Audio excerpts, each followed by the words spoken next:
देशभरामध्ये गणरायाचं आगमन झालेलं आहे आणि सगळीकडेच गणेश भक्त गणरायाच्या आगमनाच्या दिवशी आनंद, उत्साह, जल्लोष पाहायला मिळतो. एक श्रद्धा आणि एक मांगल्याचं वातावरण सगळीकडेच आपण पाहतो आणि म्हणून गणेशोत्सव हा महाराष्ट्रातला सगळ्यात मोठा उत्सव म्हणून आपण साजरा करत असतो आणि संपूर्ण महाराष्ट्रात एक वेगळं वातावरण आपण गणेशोत्सवानिमित्त गणेश भक्तांमध्ये पाहत असतो.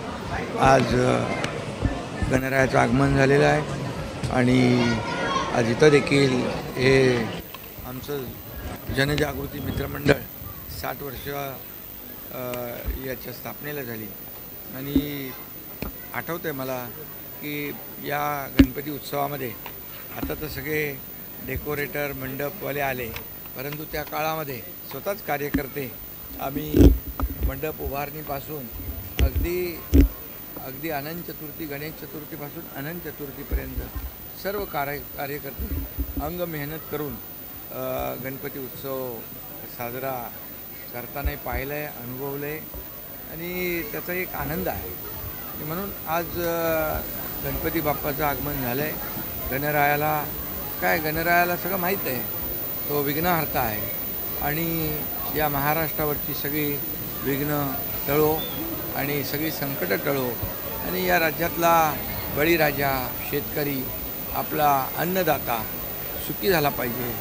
त्याच्या पाऊस तर चांगला पडतोच आहे, चांगले पीक येऊ दे आणि त्याच्या जीवनामध्ये आनंद, उत्साह आणि सुख समाधान नांदू दे अशा प्रकारची भावना माझी आहे. राज्यातल्या शेतकरी असतील, लाडक्या बहिणी आहेत, लाडके भाऊ आहेत, सगळे ज्येष्ठ आहेत, महाराष्ट्रातली तमाम जनता आणि खरं म्हणजे जिथं जिथं गणेश भक्त आहेत या सगळ्यांनाच सुखाचे, समाधानाचे, आनंदाचे दिवस येऊ दे आणि सर्व गणेश भक्तांना, महाराष्ट्रातल्या तमाम गणेश भक्तांना, देशातल्या तमाम गणेश भक्तांना, किंबहुना आपण पाहतो की देशाच्या बाहेर देखील गणपती उत्सव साजरे केले जातात आणि त्यामुळे जगभरामध्ये गणेशोत्सव साजरा होतो. या सर्वांनाच गणेश चतुर्थीच्या, गणरायाच्या आगमनाच्या मी मनापासून खूप खूप शुभेच्छा देतो. मनापासून सगळ्यांचं अभिनंदन करतो की मोठ्या उत्साहात, जल्लोषामध्ये गणपती बाप्पाचं या ठिकाणी प्रतिष्ठापना, पूजन, आगमन हे सगळं आपण पाहतो. लोकशाहीचे विघ्न दूर करो असं विरोधकांचं म्हणणं आहे. लोकशाहीमधलं सर्व विघ्न दूर करो असं विरोधकांचं म्हणणं आहे. वारंवार सांकडं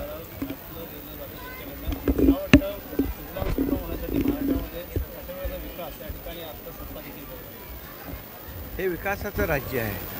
हे गणरायाच्या आशीर्वादाने या ठिकाणी स्थापन झालेलं सरकार आहे. सर्वसामान्यांचं सरकार आहे.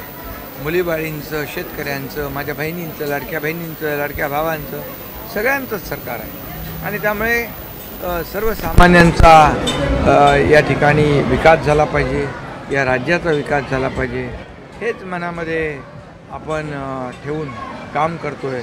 मागची 2.5 वर्ष पाहिली आपण, आता ही पुढचा काळ पाहतो. दुसरी इनिंग आमची महायुतीची, पहिली इनिंग पण पाहिलेली आहे महाराष्ट्रातल्या जनतेने. आता देवेंद्रजीने आमची दुसरी इनिंग जी सुरू केलेली आहे ती देखील पाहतो आहे. विकास हाच आमचा अजेंडा आहे आणि म्हणून अशा प्रकारचे सण, उत्सव, आपली संस्कृती, आपली परंपरा जोपासण्याचं काम महाराष्ट्र करतो आहे. खरं म्हणजे महाराष्ट्रामध्ये उत्सवाच्या मागे उत्सव. आता गणपती झाल्यानंतर आता गोविंदा झाला, गणपती झाला, आता नवरात्रोत्सव येईल, दसरा येईल, दिवाळी येईल.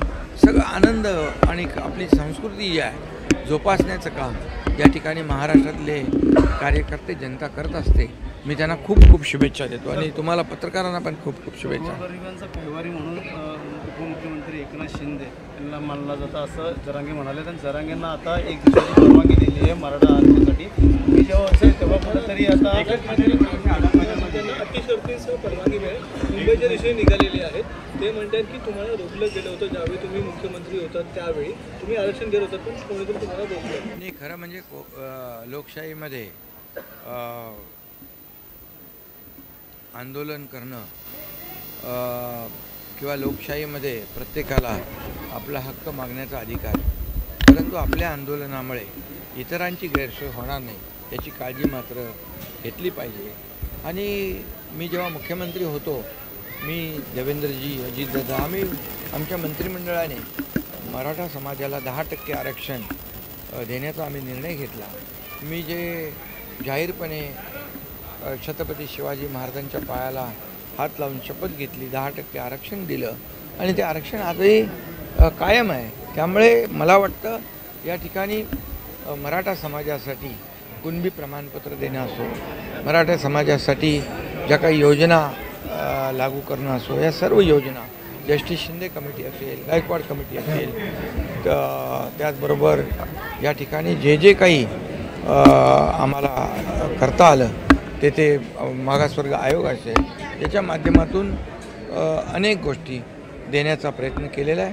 आणि म्हणूनच मी देखील आवाहन केलं होतं की गणपती उत्सवामध्ये आंदोलनामुळे गणेश भक्त, लाखो गणेश भक्त महाराष्ट्रात येत असतात.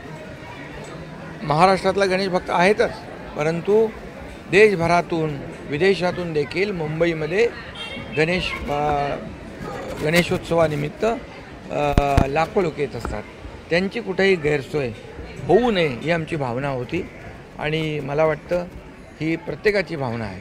याचं भान आणि याची जी काय काळजी प्रत्येकाने घेतली पाहिजे. सर, एक महत्त्वाचं, गेल्या वेळी ज्यावेळी मनोज जरांगे आले होते त्यावेळी तुमच्याही मध्यस्थी झाली होती आणि ते वाशी तोडण्यावरून पुन्हा गेले होते. यावेळी जर गरज पडली तर पुन्हा एकनाथ शिंदे जाणार नाही. यामध्ये आम्ही त्यांना जाहीर आवाहन केलेलं आहे, विनंती केलेली आहे की चर्चेतून प्रश्न सुटत असतात आणि चर्चेद्वारे प्रश्न सुटले पाहिजे, सुटतात आणि त्यामुळे अनेक प्रश्न असे आहेत की चर्चेद्वारे सुटलेले आहेत. आणि त्यामुळे या ठिकाणी आंदोलनामुळे मी पुन्हा एकदा सांगेन की गणेश भक्तांची कुठेही गैरसोय होऊ नये याची काळजी मनोज जरांगे पाटील आणि त्यांच्या सर्व सहकार्यांनी घेतली पाहिजे.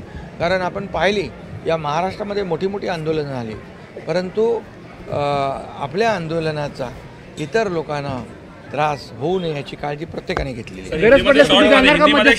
हिंदी में जानना चाहेंगे, आज गणपति बप्पा के दर्शन लिए हैं, प्रार्थना भी की गई है, किस प्रकार से देखते हैं और क्या गणपति का आगमन हुआ है, गणपति बप्पा का गणेशोत्सव शुरू हुआ है और आज सभी के गणेश भक्तों के दिल में एक आनंद है, चैतन्य है, एक ऊर्जा प्रेरणा है। और गणेशोत्सव ये महाराष्ट्र का सबसे बड़ा उत्सव है और पूरे महाराष्ट्र में नहीं, देश में सभी लोग मनाते हैं और विदेश में भी गणपति उत्सव मनाते हैं। और ये बहुत ही गणेशोत्सव के आगमन की लोग राह देखते रहते हैं। महाराष्ट्र में भी अभी मराठी नहीं, सभी समाज के लोग गणेशोत्सव मनाते हैं, ये बहुत बड़ी बात है। और गणपति बप्पा का आगमन हो चुका है और बहुत हर्षोल्लास में ये आनंद उत्सव, गणेशोत्सव के सभी लोग मना रहे हैं। मैं इतना ही कहूँगा कि गणपति बप्पा हमारा विघ्नहर्ता है, दुख दूर करने वाला है। ये महाराष्ट्र के सब दुख संकट दूर करे, विघ्न दूर करे और इस महाराष्ट्र सुजलाम सुफलाम करे। यह हमारे बड़ी राजा किसान जो है, ये हमारा अन्नदाता है, उसे भी सुखी करे, उसके जीवन में बदलाव लाए, अच्छे दिन लाए। हमारी लाडली बहनें हैं, भाई है, सभी लोग, महाराष्ट्र की तमाम जनता, ये सभी लोगों को, हमारे देशवासियों को गणपति बप्पा आशीर्वाद दें और सभी संकटों को दूर करें, उनके जीवन में परिवर्तन लाए, उनके जीवन में आनंद सुख समाधान लाए। सर, मनोज जरांगे ने ऐसे कहा है कि एकनाथ शिंदे जो है वो गोर गरीब के नेता है, लेकिन पिछले वक्त उनको आरक्षण देने से रोका गया है। नहीं, ये देखिए, पिछले जब मैं मुख्यमंत्री था तब कुणबी प्रमाण पत्र हो, जस्टिस शिंदे कमेटी हो, सुक्रे कमेटी, सुक्रे आयोग हो, गायकवाड़ कमेटी हो, इसके माध्यम से हमने समाज को न्याय देने का ही काम किया है। मैं, देवेंद्र जी, अजीत दादा, हमारी जो टीम है वो अन्याय ना हो इसका भी ध्यान रखना है और सरकार सभी जाति पाति को साथ में आगे उसका विकास चाहती है। और इसलिए मैं इतना ही कहूँगा कि अपने लोकशाही में आंदोलन करने का हक सबको है, लेकिन अपने आंदोलन की वजह से किसी अन्य लोग हैं उनकी हाँ वो उनको परेशानी ना हो और उनको अड़चन ना हो, ये देखने का भी काम यहाँ पर करना चाहिए। और गणपति बप्पा है, मुंबई में लाखों गणेश भक्त हैं, मुंबई में महाराष्ट्र से नहीं, देश भर से नहीं, दुनिया भर से लोग सब आते हैं गणेशोत्सव में। और इसलिए किसी को परेशानी ना हो और इसका ख्याल सभी लोगों ने रखना चाहिए।